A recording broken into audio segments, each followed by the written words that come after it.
All right, so as we just defined, this is a picture of an efficient market. So let's look at this market for a sec, right? What is the maximum the buyer is willing to pay in this market? Well, looks like 20. What is the minimum that the seller is willing to accept? Looks like 0. What is the price that's been agreed upon by buyers and sellers? Well, it looks like the price is 10, and it looks like the quantity, that's the only price, right, where the quantity demanded equals the quantity supplied, and that quantity is 400. If we went ahead and figured out the consumer surplus here, right, consumer surplus in this case would be 1/2 the maximum that the buyer is willing to take, 20 minus 10,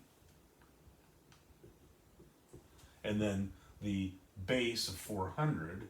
So 20 minus 10 is 10, and half that's, so that's going to be what, 2,000, right? Okay. Producer surplus is, again, what the producer receives minus what the minimum they're willing to take. So that's going to be 10 minus 0, and again, the base is going to be 400. So that's going to be 2,000. And so the entire market, combined market surplus of consumer surplus and producer surplus is going to be 4,000. I could have done it this way, right? 20 minus 0 is 20, half 20 is 10, 10 times is 4,000. But that represents all of the surplus, the goodness in this entire market right here, okay? Now, let's make this market, this efficient market, inefficient, right? An inefficient market is going to be a market where the market price is not the socially optimal price. It's not coming from where marginal cost equals marginal benefit.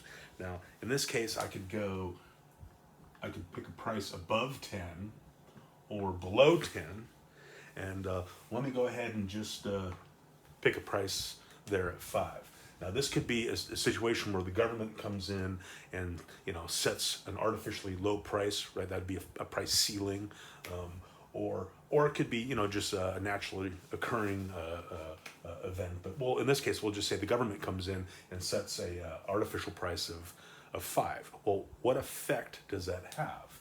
Well, at a price of 5, who's not excited by low prices? Sellers, right? So a seller all of a sudden is not going to be too excited about that, and will only produce a quantity of 200. All right. So now let's talk about this.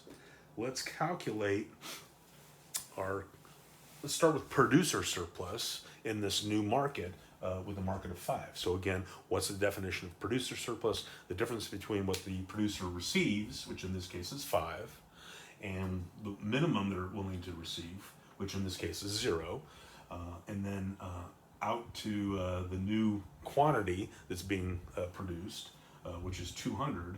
And again, we're talking about producers, so it's going to be the supplier or marginal cost curve. So that's going to be the new producer surplus. So we'll say producer surplus, the new one, is going to be 1/2. It's 5 minus 0. Oops. 5 minus 0. And then the new base is going to be 200. So half of 200 is 100 times 5. It's going to be 500. It's going to be our producer surplus. Okay? Now, let's look and see what happens to consumer surplus.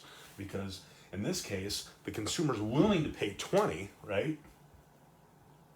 But only has to pay 5. So all of that is going to be included. Oh, here, that's kind of the shade from the window is right on there. Figures, bloody figures. All right, we'll just go like that. So all of that, and then again, out to the new quantity, and it'll be bound again by that quantity, and then defined by the, so what you're gonna do is find the area of that, that entire area is gonna be your consumer surplus.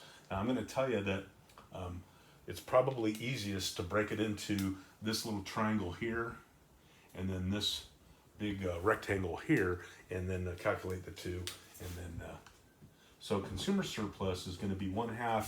So that little triangle there is 20 minus 15, 200. So that'll be 500. And then this rectangle right here, it's just base times height, right? So the base is going to be 200.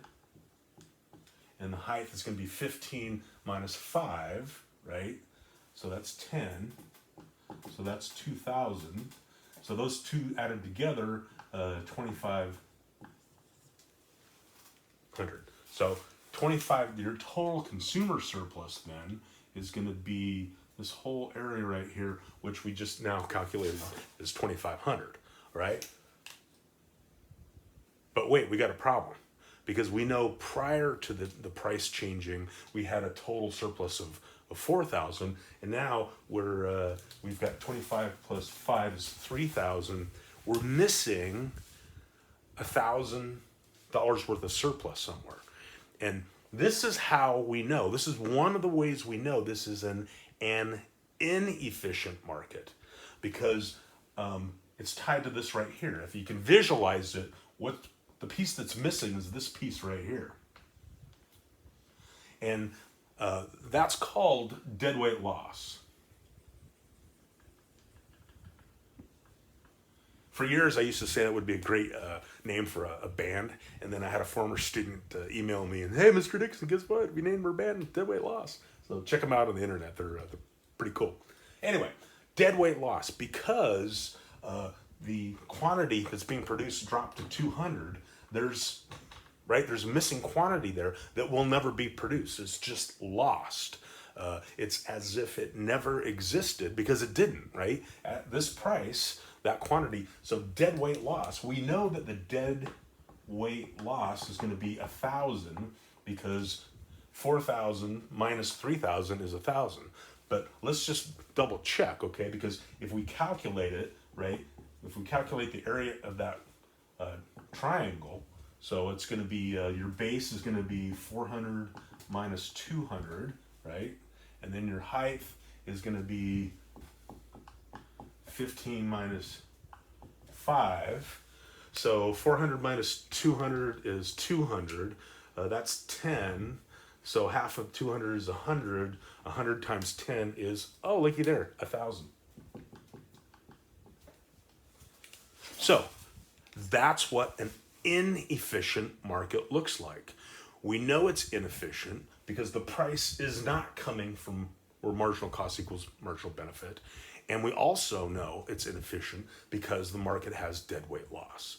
So all of that should make sense. And I tell you what, the math's not that big a deal. It's visualizing it. And if you can visualize it, then the calculation ends up being pretty easy. Okay?